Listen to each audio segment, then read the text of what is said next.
So maganda po mga kosa, itong mag-aman to, ito 12 anyos kamukha nung anak ko na lalaki. No, taga Montalban mga kosa, hipit buyer natin gaya ng iba ng kamihan. Unang kuha nito sa ating mga kosa, kumuha to ng 3 trayo. So ngayon, bumalik sila sa atin, kumuha ulit mga kosa ng isang trayong Superdome at saka 3 Black Alabama natin na panlaban. So sana may panalo nila yon. At natutuwa ako sa batang to hindi na ako natutuwa sa tatay. Dahil itong batang to siya yung namimili siya yung namimili mga kakosa ng manok na gusto niya. So sana yan, yung mga anak, yung anak ko kasi medyo ayaw sa manok kaya nainggit ako dito kay pare na yung anak niya mahilig sa manok. Malay mo, soon yung anak ko ganun din. Kaya ano masasabi mo sa mga nakuha mo naman ulit? Sulit talaga. Mga nailaban, panalo na walang sugat. Tapos yung binibreed ko okay, yung mga okay yung katawan na nakuha ko rito.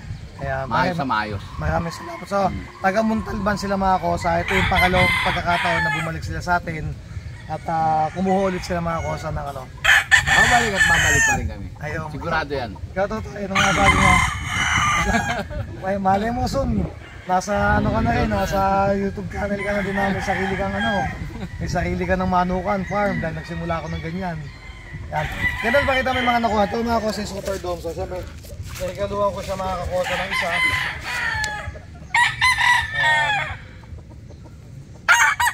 Mas mga kosa ito yung mga Black Alabama natin.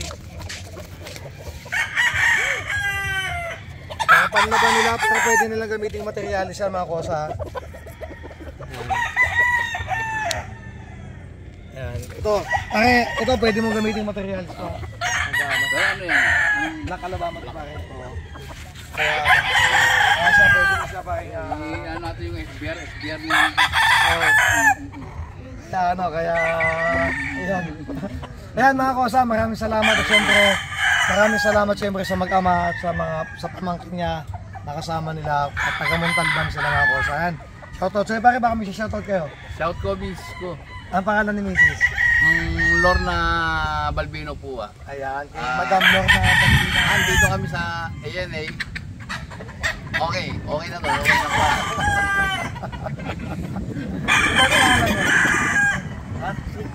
Winter, nakapakahirap pa ng pangalan nito. Yan, ako sa shoutout sa inyo lahat at sana mas mapasaya pa namin kayo sa sunod ang taon. Kasama natin siyempre si Boss Ken at mga tao natin at si Master J. Yan mga kosa, shoutout sa inyo lahat. God bless po.